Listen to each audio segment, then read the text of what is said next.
Just a wrap up of the council meeting for Monday, March 9th, 2015.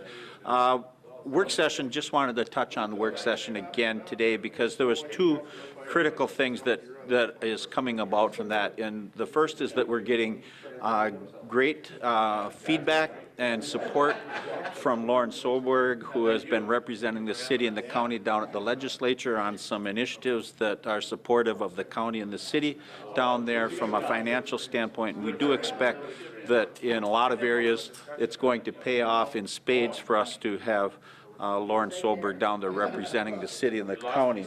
The second part that I just wanted to touch on was that part of what we had tonight was an overview from Dan Erkela from the University of Minnesota, the Extension Office up there for tourism.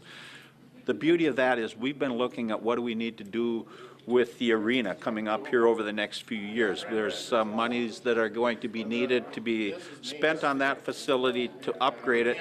But in order to do that, we should understand what the impact the arena has on the city of Grand Rapids. So he put together some numbers that has about a $3.4 million gross impact on the city, about a $1.3 million net, and it involves about 38 jobs as a result of having an arena in Grand Rapids. Under the regular meeting tonight, I think it's important that we touch on the public forum. We had two city residents, Ron Niemela and Rob Ward, who both had an opportunity to speak.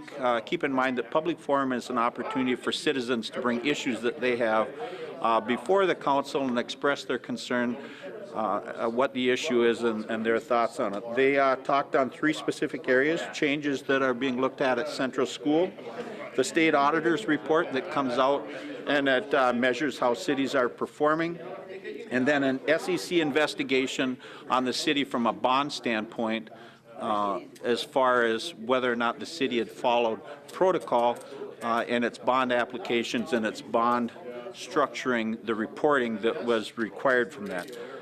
We are of different views here. They certainly have a right to their view. I said it was similar to comparing apples to oranges.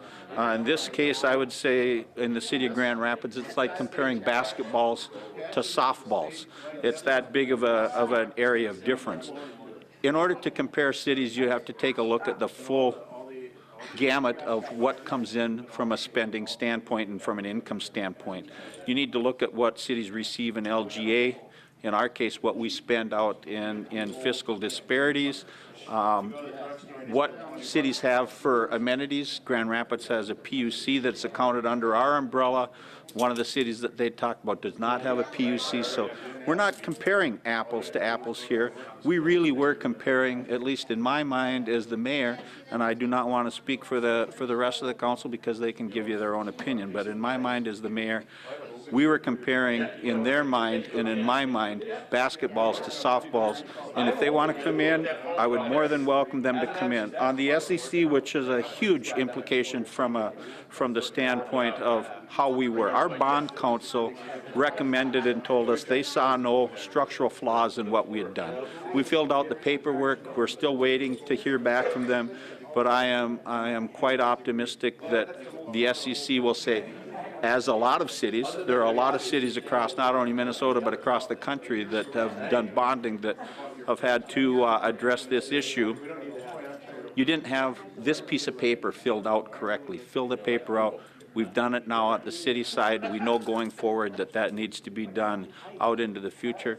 We're expecting that the SEC is going to come back very favorably on us with that one. So once again, just a difference of opinion. Glad to have them in. We passed an arts and culture.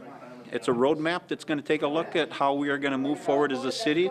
We've got a community development plan. We now have an arts and culture plan, and those two can have parallel paths, and where they intersect and have an impact on one another, we'll get those groups together so that we can have a positive movement on the city in the right direction that's going to promote both city growth and to support arts and culture in the community. Polar Plunge coming up here on March 21st. Please take an opportunity to get out and either witness it or participate in it or maybe contribute to it. But Polar Plunge is something that has been a great fundraiser for Special Olympics.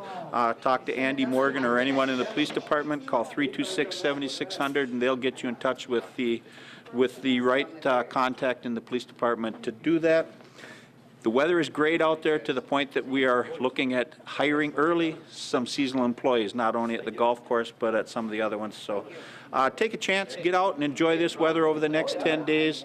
We're truly into spring. We sprung ahead on the clocks. This is beautiful weather. This is why we live and enjoy Grand Rapids.